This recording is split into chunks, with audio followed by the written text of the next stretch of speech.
All right, it's 11 o'clock. Welcome to the June 12th meeting of the Augusta Government Day, Wilson County Commission in Augusta. Will you please stand with me and join us in the Pledge of Allegiance?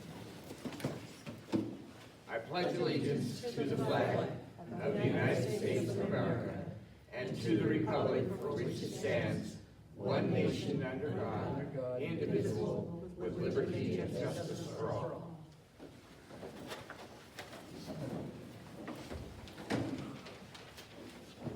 Well, welcome, and we ask that everybody get a chance to sign in up here if you would, and leave us some contact information in case we need to get back to you.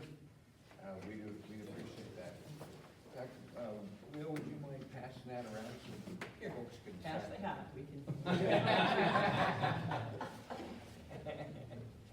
Yeah, You already you fill it out there.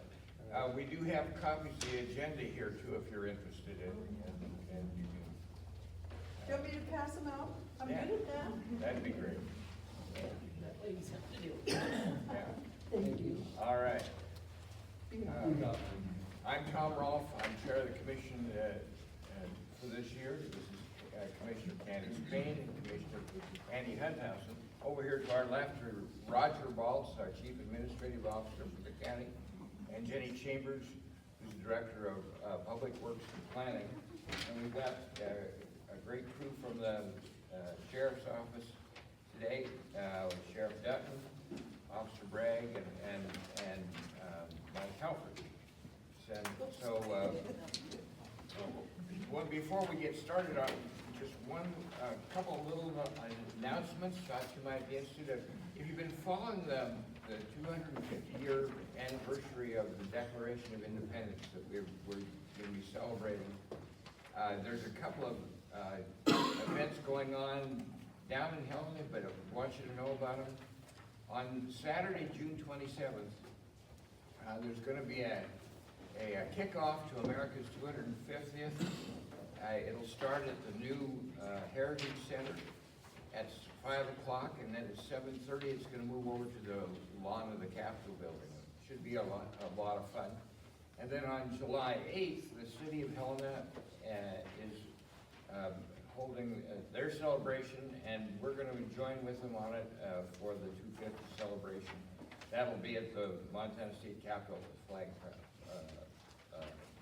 Plaza. It'll be food trucks and people talking and little historical reminiscence about the wonderful freedoms we have in our country. So come on down to Helena. If you've got some 250 things going on up here, we want to be able to broadcast them for you as well.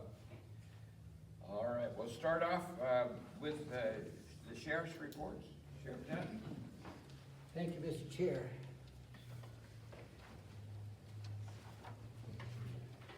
I know you'd be greatly disappointed if I didn't bring a bad joke, so I did my best. So a man walks into the bar, orders a double bourbon neat. He downs it in a single gulp. And then he looks at the bartender and says, "How big's a penguin?" Bartender says, "About 18 inches, I suppose." He orders another bourbon neat. Neat means no ice, just in case none of you are drinkers. Gulps it down. What's the biggest a penguin could be? The bartender frowned, maybe 3 feet or 2. Man orders a third double bourbon, gulps it down, sighs, and says, I may have run over a nun. Oh, no! That's not a joke! That's terrible! Bless your heart. Anyway, moving on.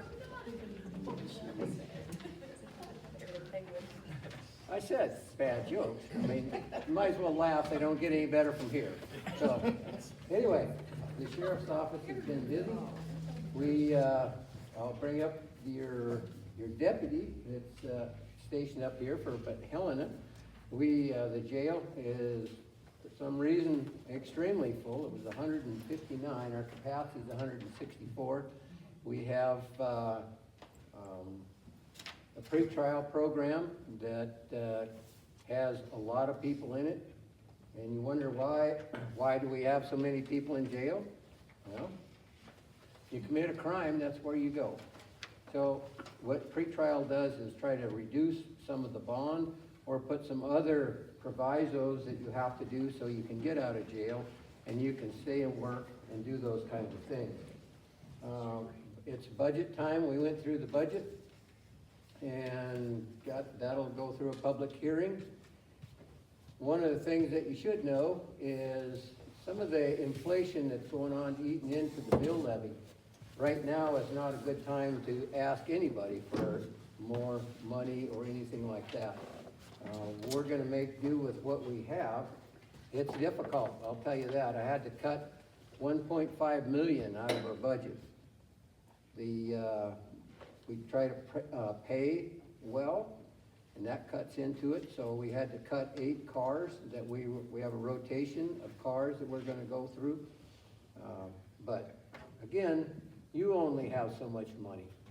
So we keep that in mind with what we're doing, and we are good stewards with the tax dollars. We do a lot with it.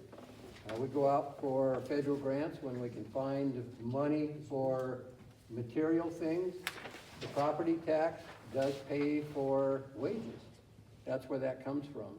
We did get I'm a property owner myself, so I'm like, hallelujah, I got a little cut on my property tax, but that reduced the amount of revenue that we had coming in, so that's where some of where that cut came from. I'm just telling you that has a direct reflect. Yes, it's always nice to keep the money in your pocket, and we'll figure it out. If you all of a sudden say, well, you don't have a deputy here as much as we'd want, sometimes I can't. Just because I don't have all that kind of money to be able to afford that. We have to prioritize it. I'm just being blunt about it. We do the best we can for this neighborhood, and I think comes out pretty well. But sometimes you are short. Sometimes there are other areas that are short. So we spread around. Right now in the Helena Valley, with if there's a domestic, right now there are 3 deputies. That's what we can afford. So if there's a domestic, 2 go on that, and another domestic, that means a fight between 2 people that are related, we have to call somebody else for backup. Those are the things that we deal with. But right now you don't have any more money either.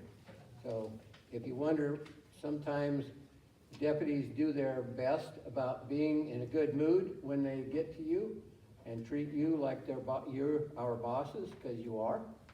But understand, there's not a lot of us to go around. We're working on it. And sometimes you just have to cut like you would your own budget. Another thing that I'll talk about, or we can talk about later, because I brought up is some radio issues that are going on. And I brought up the guy who knows radio and how to explain it. I know how it works. I can drive a car, but I can't fix a transmission. I know what it wants to do, but I think we can go through. I think there's some business practices and maybe something that's not programmed right, but we'll work on that. We have the technology to make it work, I believe. You guys got some, I went and looked at the ambulance. Guys got some great equipment, very expensive equipment, so it ought to work.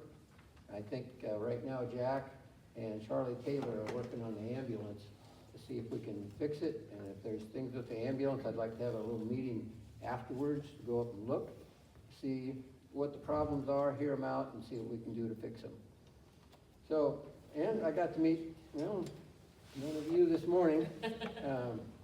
Some I met. Some of your relatives, but anyway, roads are, I know this road is still in repair, and Mr. Chairman, they can ask you any questions they want, I guess. All right. All right. What we do ask that if you have questions for anybody, that you come up to the podium to ask the question or to make any comments. we now have to record all of our meetings and then make those recordings available on our website. So the only way we can do it, the camera just set up to kind of take in this side of the room. So if you have a question or want to make a comment, if you just So do with that. your approval, I'll go with Deputy Alicia, oh, got a question. Yeah. Just wondering if, And be sure to say your name when you bring it up. Jason Mosher, Augusta Volunteer Fire Chief. Just wondering if we could discuss the repeater a little more and that connection to dispatch. Just, I need Jack to do that. Okay. I can bring Charlie down. When I say it's complicated, Jack can explain it exactly. okay, So what you have been doing is when we put in, to help you, we put in, Joe Converse, leases some land up here, and we put that repeater in. You could talk to dispatch, but what we were really doing is your radio was talking to the Augusta repeater that was talking to another repeater on Rogers Pass that was talking to another repeater in dispatch. When we moved to the digital trunking system, something struck the one on Rogers Pass, and it's not as easy as just replacing a repeater.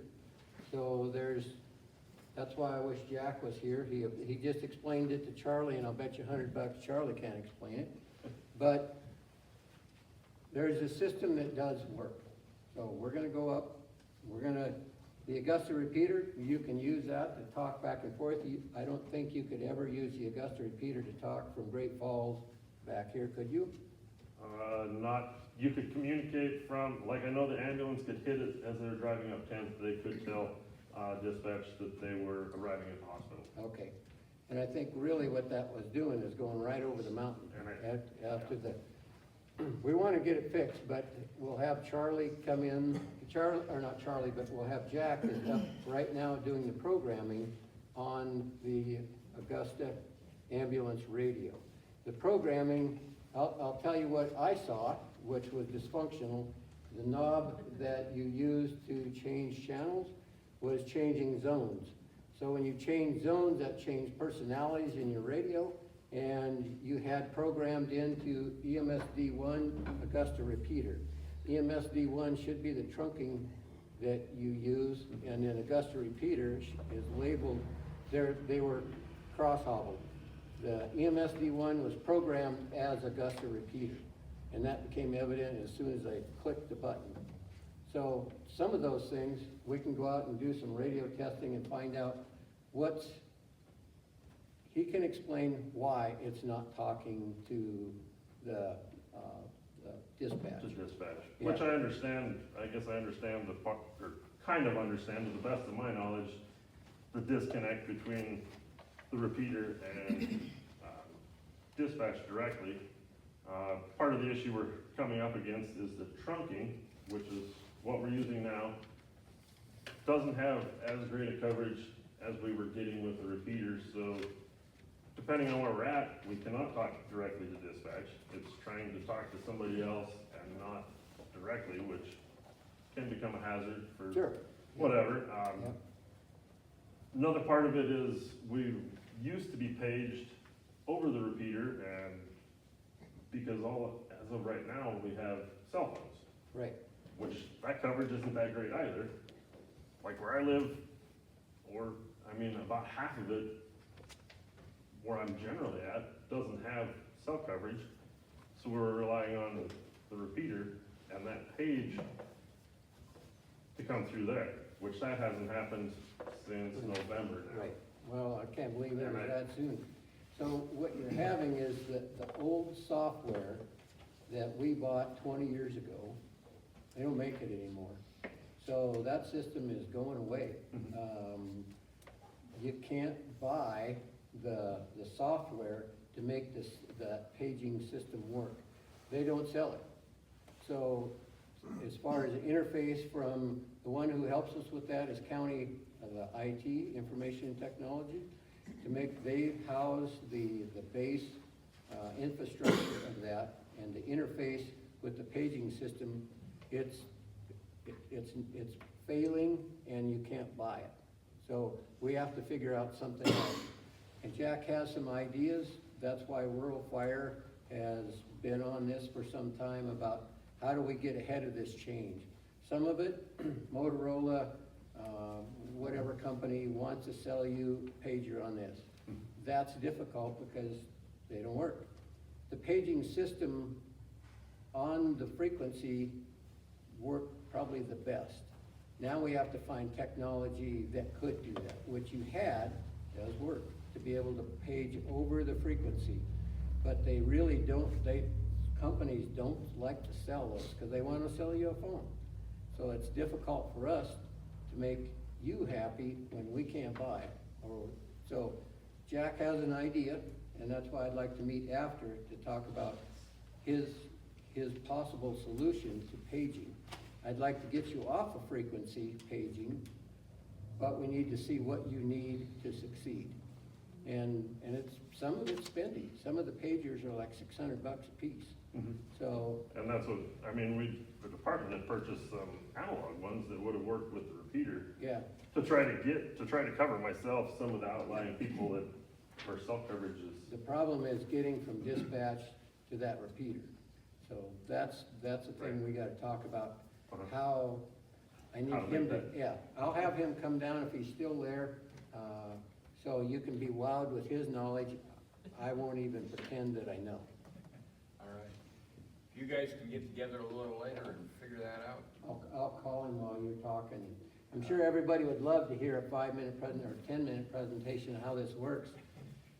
I know when I start talking radio to my staff, their eyes go up and lock to the right. That's how I know I've lost them. And you'll probably keep in there. I know that didn't answer all your questions, but I'm happy to meet and talk about how we worked a solution. All right. Any other questions for the sheriff? Is there anything that you need to bring up about with all the activities coming up toward the end of the month here?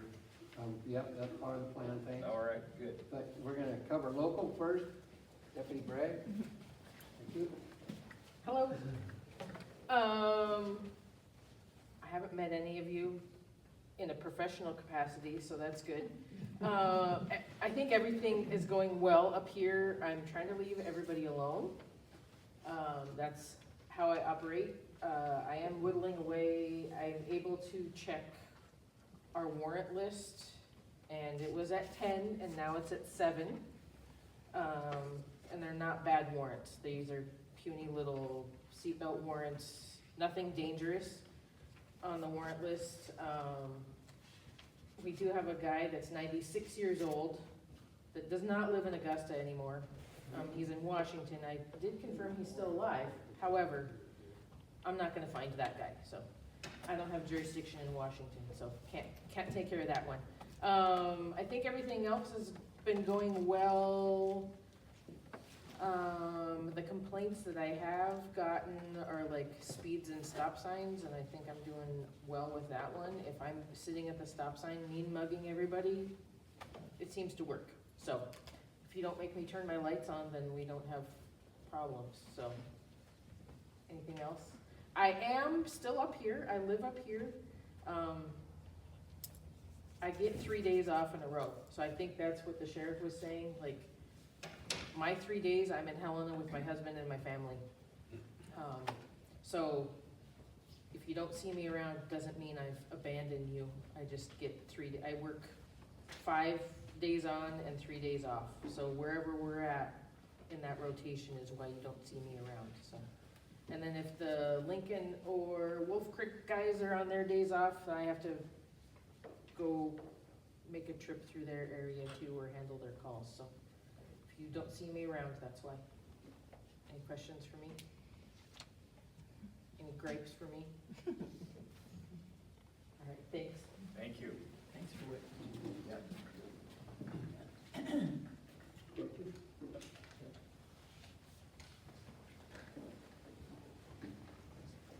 So I'm Detective Halfrich with the Sheriff's Office, so I'm gonna be doing the rodeo up here this year. I'll be supervising it. Friday and Saturday, I have 2 other full-time deputies with me, and then we have reserves. I think there's on Saturday and 4 on Friday, and then 3 with me on Sunday. So our goal is gonna be just, public relations and just keeping the peace up here. I know in the past, people have complained about being heavy-handed up here. We've come a long ways, I believe, from doing that, and our goal is not to, obviously, if we see crimes, we're gonna address it. In the meantime, we're not gonna go and be playing Where's Waldo to try to find things to stir up trouble. So as of now, our main base is gonna be here right now. I've reserved this building, just so we can be closer to Main Street. If for some reason that's not working out, we're gonna go back over to the fire hall. I've already talked to Chief Mosier about using the fire hall like we have in the past. We'll have several teams that are roving around. We should have one side by side, and then on each end of Main Street, we'll have marked units just to make sure traffic's slowing down. And if we have to address something, then we have a unit there. Anybody have questions for me about the rodeo, or?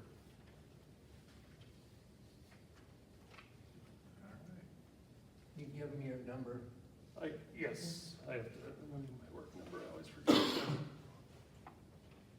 So my work number is gonna be 406-324-8156. So if you guys have any questions or concerns, in between now or during that time, give me a call.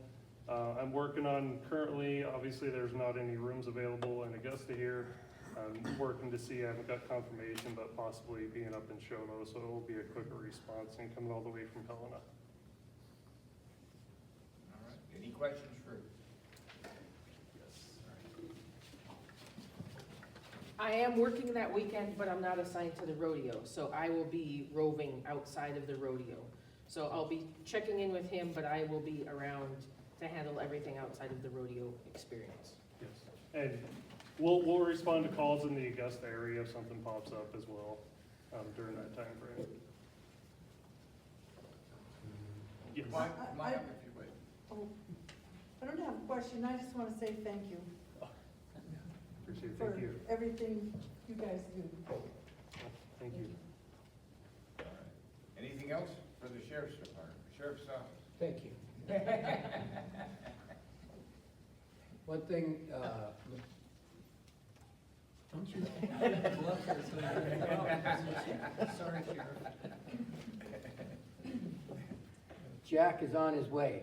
For those of you with inquiring minds that I can't answer, with your permission, when he gets here, he's in the middle of programming, but he's dropping that. He's gonna walk down, seeing as how you're here. He'll come down here and explain. I can explain that the signal goes to the Frammer stand, which goes to the whatchamacallit in the spring, and the rectotabulator isn't tight, and the girdle spring needs a little tightening. So, anyway, that's my explanation of radio. All right, he'll be here. All right, Okay. any other questions for sheriff? No jokes? Hmm? No jokes? I told my joke, it was a good one. You gotta be in our business to laugh at that one, and if you didn't, that's a, forget about it. All right, Public Works Department, Cindy Chambers. Good morning, Commissioners. For the record, my name is Jenny Chambers, Los Clark County Public Works and Community Development and Planning Director. Focus mainly today on the updates on Public Works, but as always, there's things on planning. We are working on updating our subdivision regulations for the county. We don't get as much growth and development up here, but there could be a subdivision someday that would meet the requirements to come in through subdivision review through my office. So that's one thing in planning that we are working on. That's countywide activity. In Public Works, as the sheriff mentioned, we just got done presenting our fiscal year 27 budget as well. For our annual budget's about 42 million across the county. And sheriff hit it on the head. There's always challenges that we have with trying to fund everything we'd like to do. You have to prioritize, you have to look at how you allocate your resources, and always cutting things that we would have liked to do, but the money's just not there as far as financially. So really looking at hard the stability of the program, managing the programs we have. That 42 million is over 25 different budget categories within Public Works. So you always see people think of roads, but we have bridges, other signage. Our sign package is kind of large in the county. If you imagine how many road traffic signs there are out there across the county. culverts, mosquitoes, noxious weed program, solid waste, rural improvement district, so it's a broad area within Public Works and buildings. So this is a building, Augusta Community Center is part of a buildings budget for the fiscal year 27. Looking forward to fiscal year 27, we've got some projects anticipated up here in the Augusta area. Benchmark load and haul, we're hoping to get about the first 6 miles graded and new gravel added on Benchmark. Valley Sand and Gravel got that contract to load and haul some gravel that we have up in this area. And then Lewis and Breyer will be the ones rolling and rolling out that material. So that'll happen sometime in the summer timeframe. They're also focused on grading, just grading overall across the county. You've got a lot of miles up in the Augusta area. And so usually it's a one-man show with Lewis.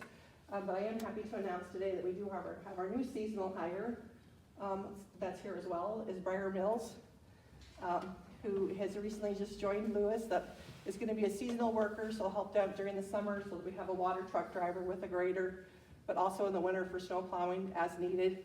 He will have a small break-in service probably around the spring time frame, but overall, it's going to provide a lot of support.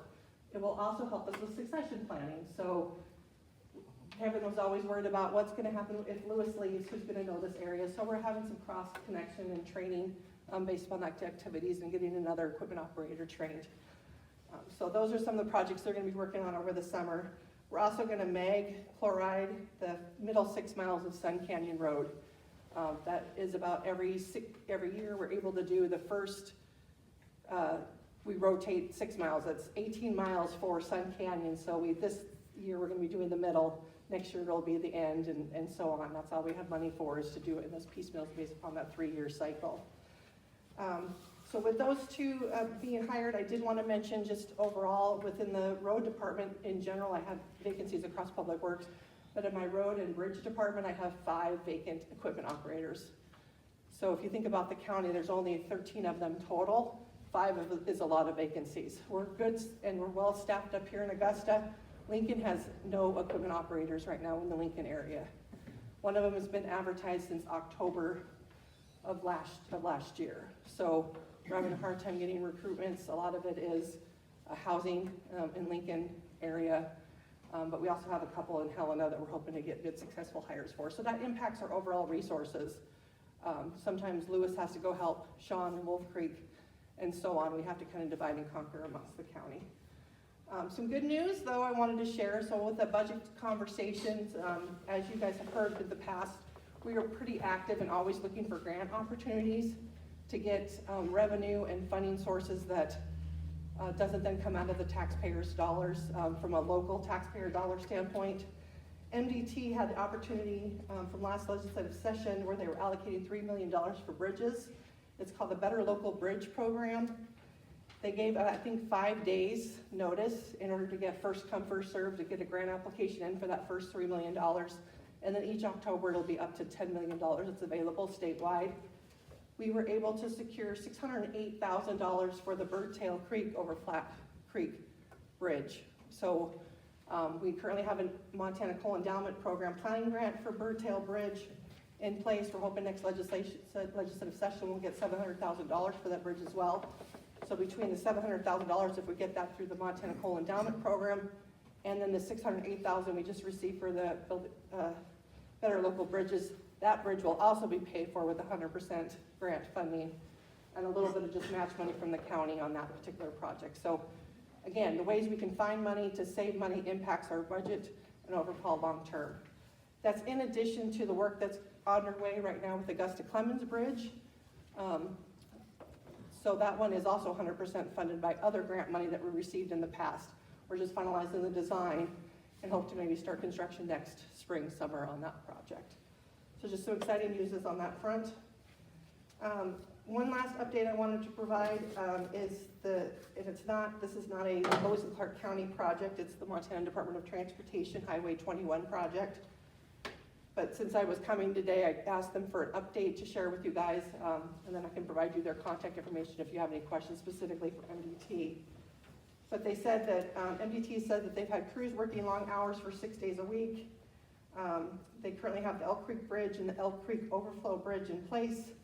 They're trying to get the concrete to continue to cure and do testing to make sure that the beams and material is solid. The focus right now is to add in borrow and aggregate surfacing in preparation of Highway 21. They anticipate them opening Highway 21, which will be gravel surfacing, on June 24th.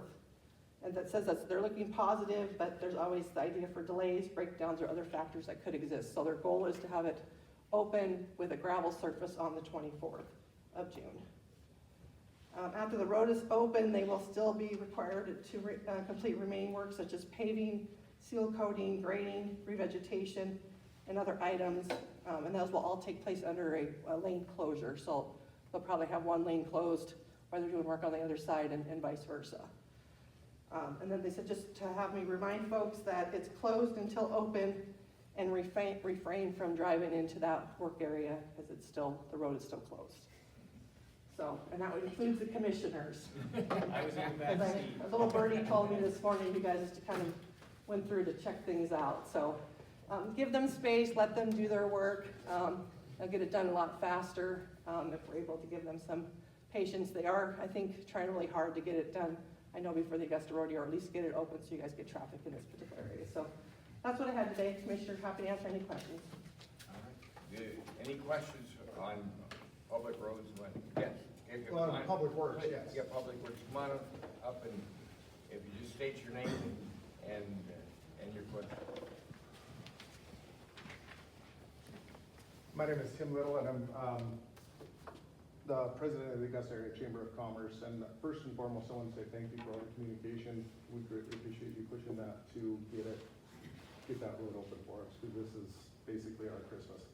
So with all the amount of people that come up here during that rodeo weekend, I appreciate that and the communication. One thing that I saw in the meeting from last Tuesday is the topic of Kings Park. I'd like to bring that up in regards to Public Works. You guys are considering the option of zero-scaping it?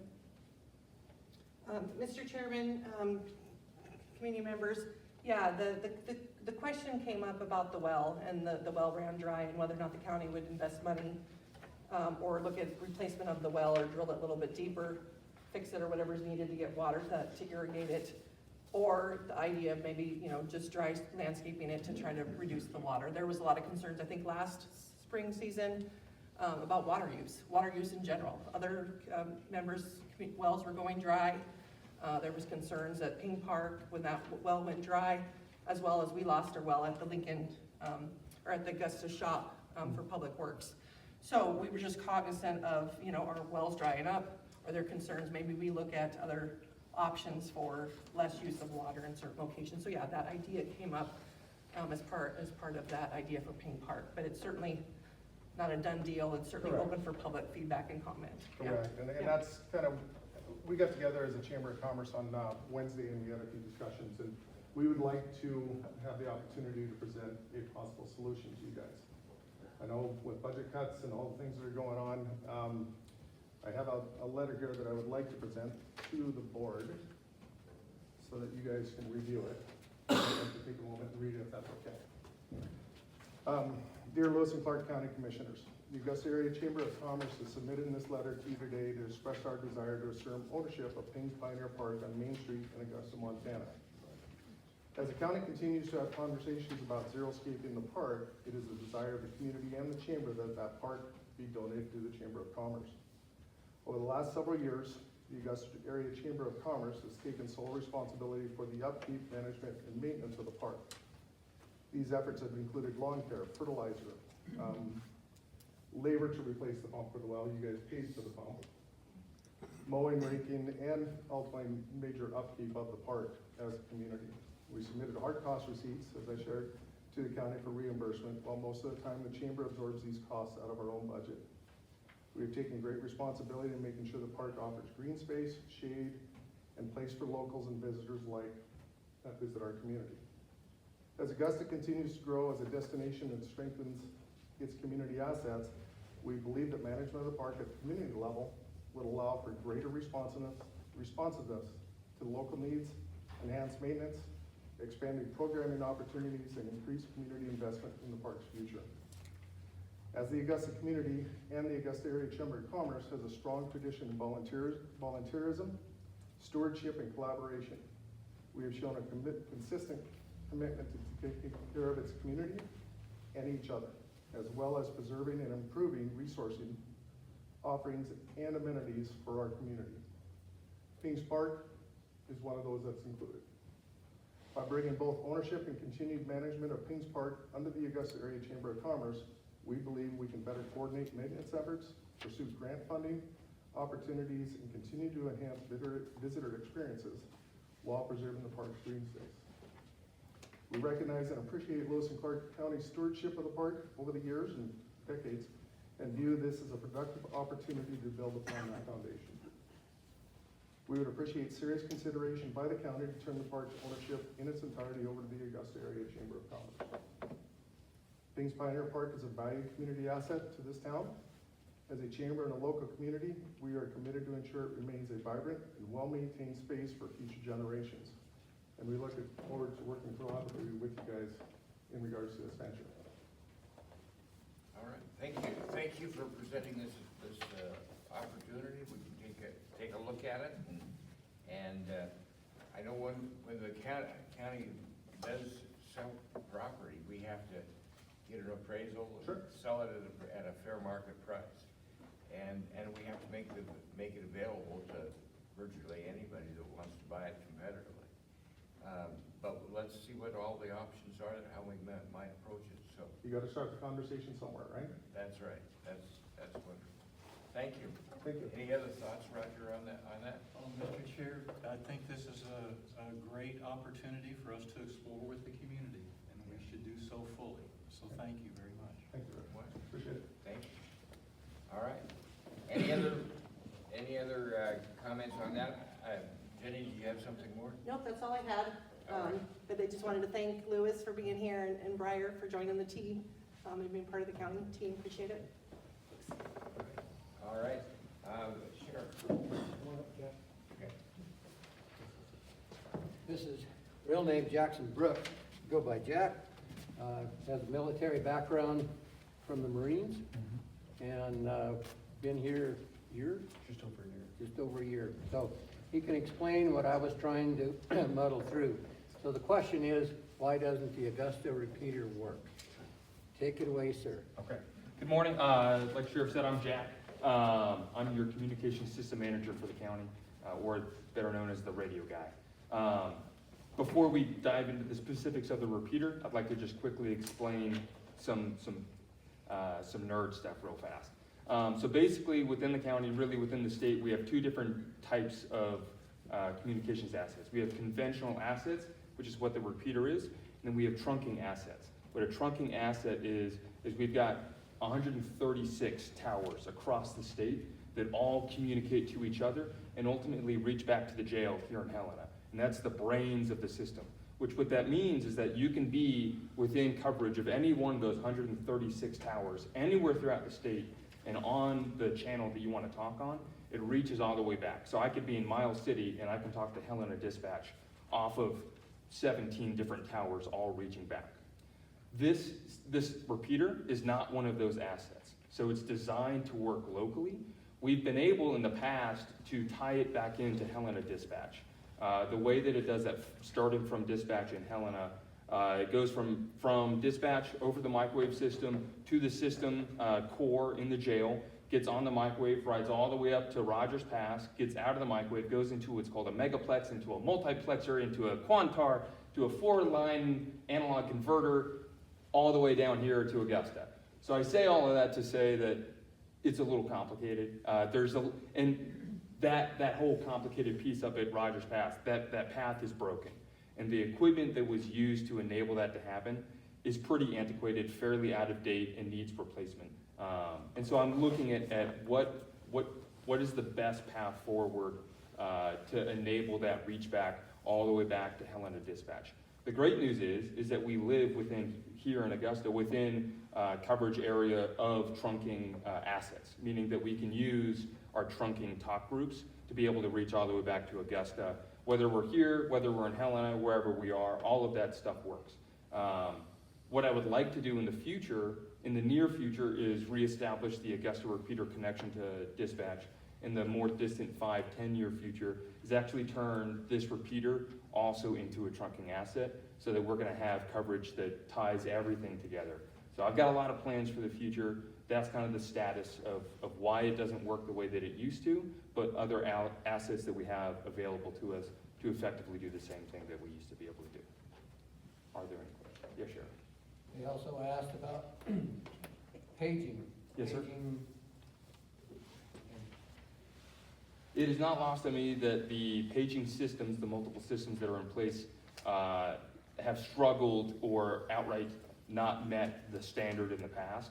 The way that I want to move forward with that is leveraging that same 136 tower asset site that we have available to us, is to be actually page off of that. So, and then where I want to take it as well is we'll be able to break out throughout the county every single rural fire department and every single ambulance group, hospital, wherever we need to page to, is going to be able to be paged on an individual basis on our existing infrastructure. All it takes is the new whiz-bang pagers that now are able to be able to do that. And they can monitor our current channels, the digital talk groups that we use, and then they'll also be able to monitor paging as well. So we can cover a broad spectrum of information with one pretty simple tool. Yes. Where do you get the money to do all this? Taxpayers and grants. Okay, I just wanna make sure that grants are part of this, and the taxpayers know if this is what you want, we've gotta pay for it. So don't be whining about your high tax bills. This is what we do with it. Thank you. Are there any other questions?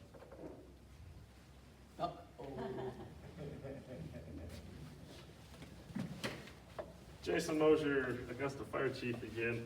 Just, I guess, how are we gonna deal with paging currently if, I mean, you're looking at using the trunking system for paging in the future, but if that's 5-10 years away, That's months. I mean, what, pardon me? That's months away. 5 to 10 months? But I mean, Making the Augusta repeaters 5 to 10 years, implementation of a better paging system is easily within this year. And actually, I mean, go ahead. sorry. I guess just because like as of now, I mean, I've packed my radio around to try to see where, at least personally, where I would get, if we change pagers to the trunking type, where I would get it, and it's kind of spotty. I mean, Sure. it's as spotty as the cell stuff, at least where I'm at. Sure. And so that's, if I don't have cell coverage and the old style is not working, and even if we move to the new trunking, I still don't get a The page. great news is we're not losing any ground. That's So, true. but yes, to answer your question, to not be facetious, theoretically, not even theoretically, I can take a new pager that on the system we want to use and turn it on and program it, and it'll work today. So as far as replacing the old paging system, I can do that right now. What I want to do is to be able to break it out so that you're not hearing Everything from Helena. You're not hearing York get paged out for something that it doesn't really involve you yet. So that's what I'm working on. That's the bottleneck for being able to implement that. Those new pagers, you're right that they have to operate within the same coverage range of our trunking system. Right. You'll see improvements in your trunking coverage based off of radio quality as well. So the ideal solution is these new pagers are going to be a higher quality than 20-year-old radios. Okay. They're going to have better reception, but your problem is completely valid still, that without an improved coverage of the local area, you will have dead zones. So to remediate that, that's going to take building an entire trunking site out of the Augusta repeater, which is easily in the ballpark of $500,000 to $1 million. So 5 to 10 years for making that a repeater site. Thank you. I think this is a good education opportunity for what we run into a lot in the county. There are some complex problems. We've got people who understand those complex problems and they get the job done, but sometimes it takes a little while. And isn't as easy as it looks like on the outside, from the outside, so. Thank you for what you're doing, and I know you're gonna work with the sheriff to, if we get to a funding situation, and we also have a great grants purchasing operation here within the county that'll help you save as much money as possible. Good answer on your question. Okay. All right, can you guys kind of finish up your conversation individually then? Yes, sir. Or on your own then? Sure. All right. Mr. Sheriff? Chair, that concludes. I would like to say my, Where they catch on the screen. He's so bashful. I would like to say that my forecast or prediction came true. I watched about 6 people's eyes go up, go to the right, and walk. Thanks for enduring. That's why I couldn't explain it. There is a lot of complexity to it, and it's not just as simple as it don't work. So it's the same thing that's going to fix this is what makes an airplane fly. Yeah. Money. Yeah. You could have smiled at that one. It wasn't as bad as the That's other one. not a joke. Thank you. All right. We're That's done. reality. Thank you. And it's okay, I don't know who to show this side to, my best side. Your best side. That he can be excused, to go back to work. Get back out there. All right. Thank you. Sure. All right. Let's go on. I don't see anybody here from Forest Service. I'm missing anybody? Nobody from the Forest Service. Let's go on to the public health reports. We've got a couple of folks here that would like to give us some information. Thank you, Chairman, board, members of the community. Thank you for having me here today. I'm Rachel Jeffries. I'm the Suicide Prevention Coordinator from Lewis and Clark Public Health, so I'll give you. Would you say your name again, please? Rachel Jeffries. Thank you, Rachel. And speak a little louder. I will do my best. I'm rather soft-spoken, so if I kind of get back into my old habit, please feel free to remind me. So, what I do in a nutshell, and then I'll tell you about updates, is my work relates to suicide prevention in Lewis and Clark County, and then our neighbors, Broadwater and Jefferson. But I'll be talking about Lewis and Clark, since that is what's most relevant to you today. So, part of what I do is make suicide prevention trainings available to members of our county and neighboring counties. So, for example, that's question, persuade, refer, commonly referred to as QPR. That's a popular one. And it teaches people to get comfortable asking people, are you thinking about taking your life? And then how to intervene. So that one's very popular. If we do that one, there's another one called ACEs, which stands for Adverse Childhood Events. So that teaches people the consequences of things that happen in early life, and more importantly, what can we do as community members to intervene and help those people. Adverse what? Adverse childhood experiences. Childhood, okay. Yeah. Second. Sure. syllable didn't count. There's mental health first aid for adults, maybe we offer that. So I brought some numbers, because I track those quarterly and report those to our federal funder. So this past quarter, so January to March, we were able to train 447 people over 10 events. And the quarter before, October to December, we were able to train 300 people over 10 different events. And I don't have this quarter's number yet, so we're active and busy and staying with those. I also have the privilege of coordinating the LOSS team. The LOSS team, which stands for Local Outreach to Suicide Survivors. So that is a group of dedicated individuals who have lost someone they care about to suicide, and then they turn around and give services to people in our community who've lost someone. So we have right now about 10 core folks who are really dedicated, and we have some people who kind of come and go as their circumstances allow. So we meet monthly as a group, and we do respond to losses in the county. So far, For 2026, we have responded to 6 families or 6 groups who've lost someone. And then the year before, 2025, we responded to 20 events total. However, 6 of those were from outside the area. So there's 14 spread between Lewis and Clark and then our neighbors. So that was wonderful. So when I say respond, what that means is a licensed clinician or a clinician, and then a non-clinical person, so 2 people. They go and meet survivors. They bring with them a packet of resources that we have printed and put together specially.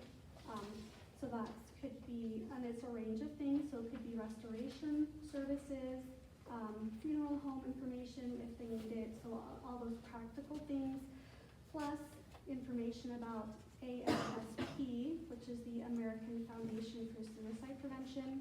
They have some helpful programs, one being a Caring Conversations, which is where you get a free phone call to talk to other survivors. So things like that we put into a folder and make it available to survivors. And so as many as they need. If there's a group of 10 people, then they will bring 10 folders.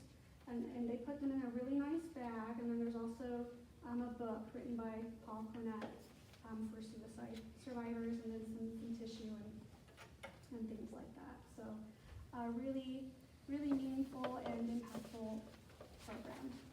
So with that, I also welcome questions. Do you have any questions for Rachel? I really appreciate the great work that you're doing. We have far too many suicides. One is far too many, but we have Montana is a high suicide rate area for some reason, and I appreciate the work that you're doing. If you know of someone who needs someone to talk to, this is the lady who can get that done. Yes, and I brought some cards, so I'm happy to provide resources. So thank you, Chairman and members of the board and community members. And if you have questions later, please feel free to reach out. I have a question now. Yes. So are you contacted usually by the law enforcement people? Oh, Or- yes. We could not do this without support from the sheriff's office. I mean, it took many organizations and community members to make Lost Team possible. And so our relationship with law enforcement is integral to being able to get this done, because they are able to give the information that we need to contact survivors. So yes, we have a system of communication where a loss occurs, the coroner's office reports that, and then I get that information and the loss team gets the information. That's really a good thing to know. Thank you. Thank you. Yeah, thank you. All right. Anything else? Any other questions? Okay. All right.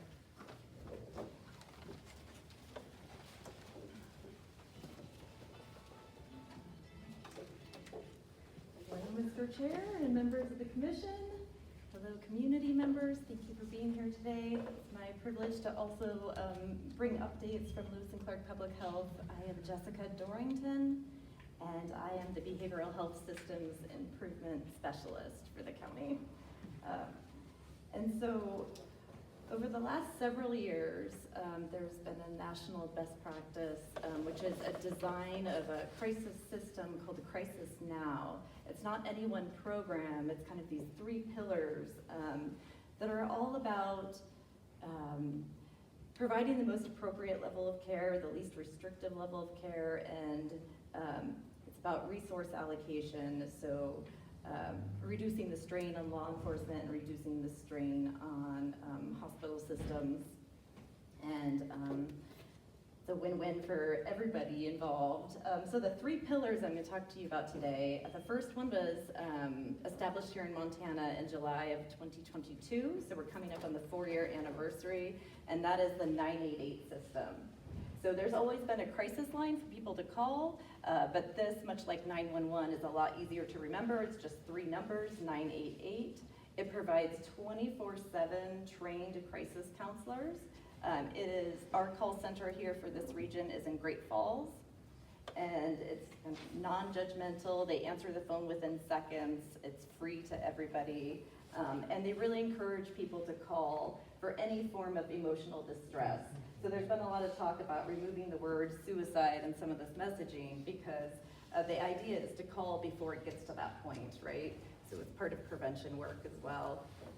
And so this is if you need somebody to talk to right now. It's immediate. They can bridge you to other services and other supports. If you're going to need someone to come and help, they can engage law enforcement if that's something that you agree to consent to. They can also engage mobile crisis response. And so we'll get to that next. But I just wanted to share this, and I brought some extra posters. These were developed by university students, their art department, in collaboration with the state. And so if you would like to hang one by the bathrooms or somewhere in the community center, I have a stack of these, or at a local business.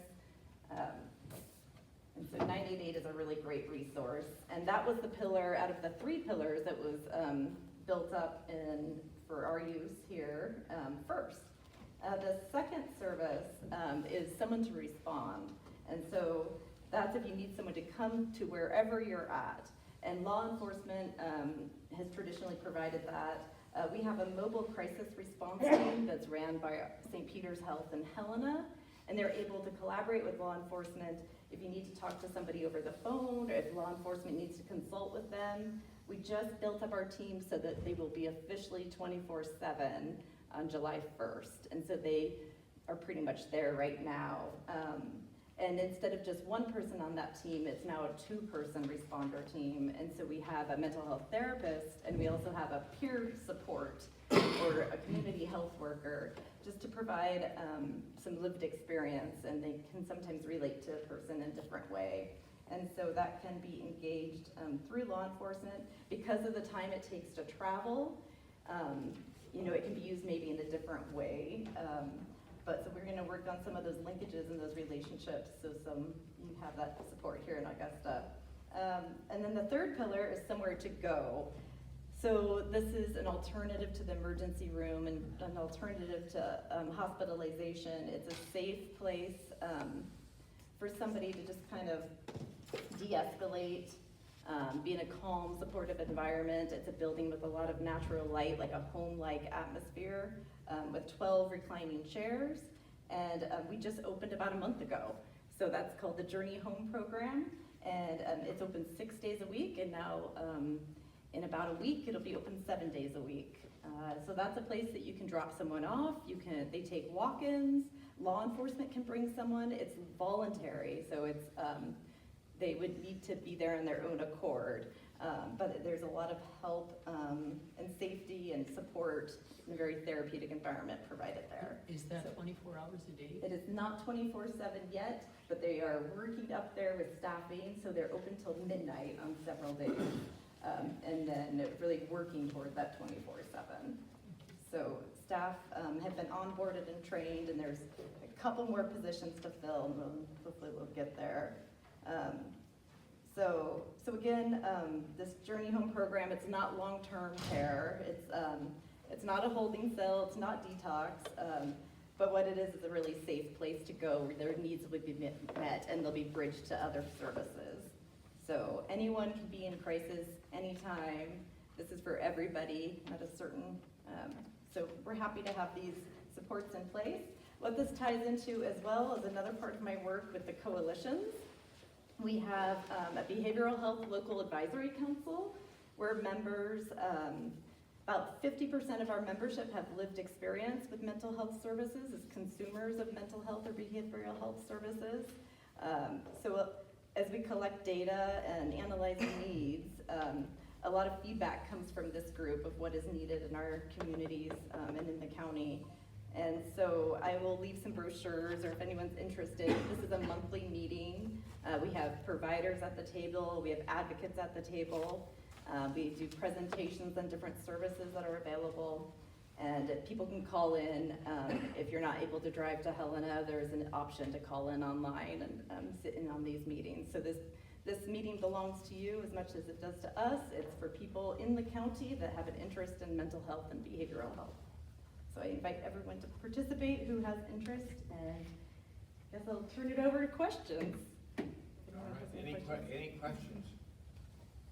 Any questions for Jessica? Thank you, and thank you for the good work you're doing. Thank you so much. And thank you for the exciting news about the expansion of the Journey Home. The Journey Home was, for those of you who don't know, was closed for several years, and we've been working diligently to try to get it open, seeing that it started out just like 5 days a week, 6 days. Now it's 7 days a week during the day, and with the goal of being open 24/7, so that when there is a mental health crisis in our area, people can be helped without things escalating to the point where they have to have law enforcement involved. So, Thank you, everybody, and if you want a poster, you can come see me later. all right. And now we do have another item of business that we need to talk about, and that's an interlocal agreement between Lewis and Clark County and the Lewis and Lewis and Clark County Library. Yeah, thank you, Chairman. Again, Jenny Chambers, Lewis Clark County Public Works and Planning Department Director. As you guys are aware, this is an interlocal between Lewis Clark Library and Lewis Clark County for oversight and management of the Augusta Community Center. We currently have an agreement with the library. It was expiring in the end of June, so this is a renewal of that agreement for an additional 5 years. The agreement provides efficient management and maintenance of the Augusta Community Center. Lewis and Clark County will remain in charge of maintaining the building and paying all associated costs. The library will oversee the day-to-day operations, including overseeing the meeting and event schedule for building reservations for this building. The agreement will be effective upon signature and will remain in effect until June 30th of 2031. Lewis Clark County will pay the library an annual rate of $5,000 annually, and this is in the miscellaneous budget within Public Works of your fiscal year 27 budget that you're going to maybe hopefully approve this coming up here shortly. Staff recommends approval of the interlocal agreement between Lewis Clark County and Lewis and Clark Library. Happy to answer any questions. All right. Are there any questions from the commission? Well, Mr. Chair, yes, when's it expiring and how long is this? Mr. Chairman, Commissioner Hanson, it expires at the end of June 30th of this year. The new one's gonna be June 30th of 2031. Yeah, 5 years. So about 5-year terms, yep. Wanted to say we have a good working relationship with the library. Holly, who's the librarian, and building staff and myself, we have a monthly coordination meeting. We just check in 15 minutes every month, just to make sure that there's no questions, is there maintenance needs for the building we need to handle, are there concerns she has with people that have used the building and didn't clean it after they've left, where I then call those folks and just remind them that, there are requirements if they want to use this facility. So it's been a really good working relationship. All right. Any other questions from the commission? Is there any public comment on this agreement?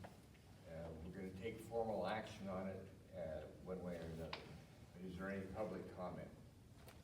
Any public comment? Seeing no public comment, do we have a motion from the commission? Mr. Chair, I would move that we approve the interlocal agreement between Lewis and Clark County and the Lewis and Clark County Library as presented by Director Chambers. Second. We have a motion and a second. Any discussion from the commission? Any discussion? Seeing no discussion, we'll move to a vote. All those in favor of approving the interlocal agreement between Lewis and Clark County and the Lewis and Clark County Library, as explained by Jenny Chambers, please say aye. Aye. Aye. Opposed, same sign. Motion passes unanimously. All right, that bit of business is taken care of. Now, we always offer at the end of any of our meetings, we make an offer that if you have a question or a thought or something that needs to be brought to the attention of the commission, anything that's under the purview of the county commission, but it's not on today's agenda. If you'd like to make a public comment about it, we want that opportunity to be there. So is there any public comment? If you come forward, state your name and we'll go. Hi, my name's Greg Fullerton. I'm a business owner. I'm the local beekeeper here. I own land and I pay plenty in taxes, and so I guess I get to complain. I am on the volunteer fire department as well. I drive the ambulance whenever I'm available, and this follows back to the earlier discussion, but 5 to 10 years seems ridiculous for us to have the dead zones. We've been discussing the issue now for 8 months, and the response we keep getting is, let's talk about it more. And I realize it would take some funding, but it's public safety. There's people who've got heart attacks, strokes. I mean, we're talking about public safety here, not just something benign. And as a volunteer, our safety being out there, if we need to get in touch with the sheriff's office, if you show up and it's a dead zone and somebody's shooting at you, we haven't had and don't have coverage. I know our department put together a fact list for you guys that we'll give you when we're finished here, but we would sure love some consideration into bumping this up sooner than the 5 to 10 years to get a solution. I mean, Band-Aids are not working, so anyway, thank you guys for your time. Appreciate it. Generally speaking, we do not respond to the public comment at this time, but we'll take it under advisement. Is there any other public comment? Yes, ma'am. Come forward and state your name.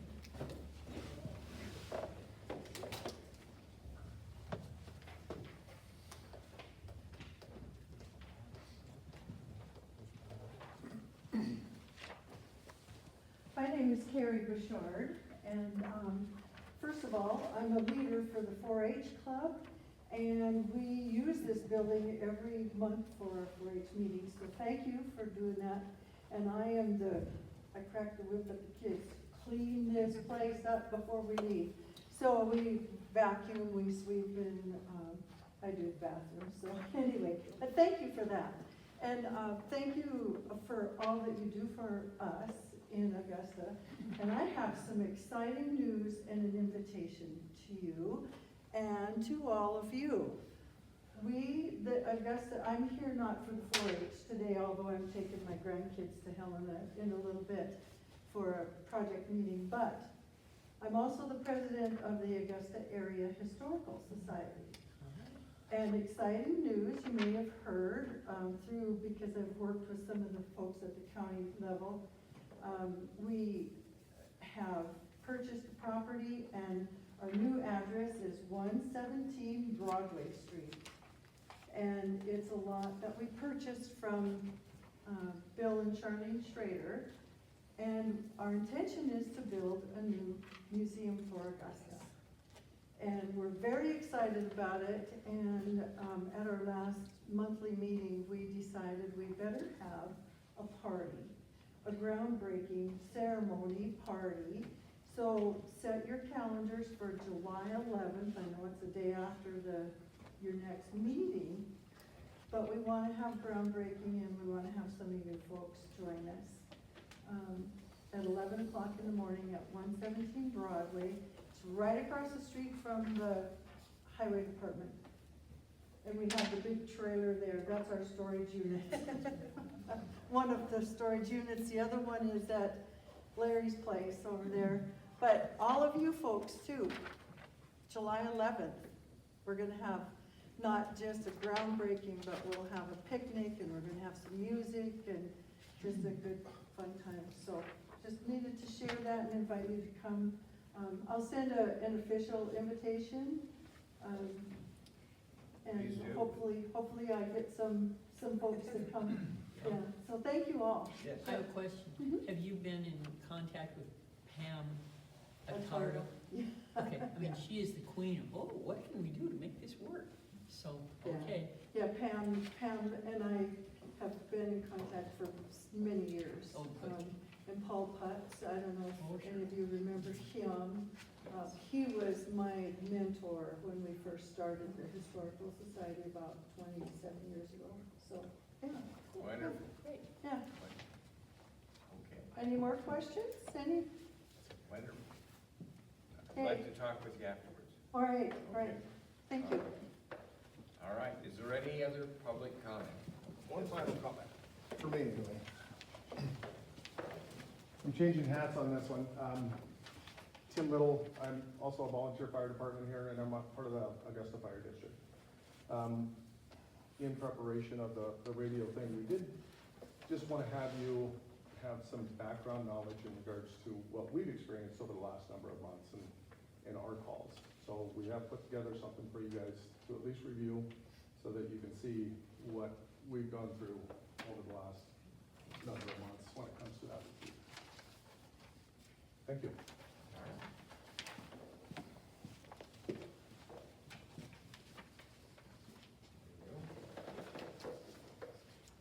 I'll see that you get a copy. All I right. have another one. You got an extra one? Oh, yeah, I've got plenty. Tim,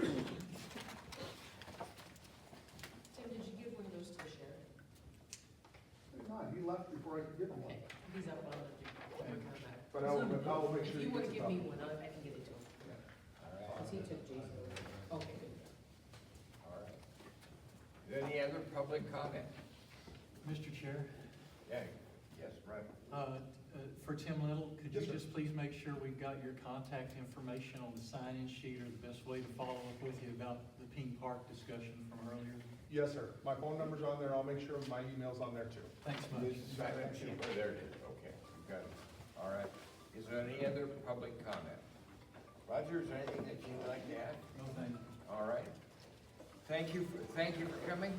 And if there's no further public comment, we're adjourned.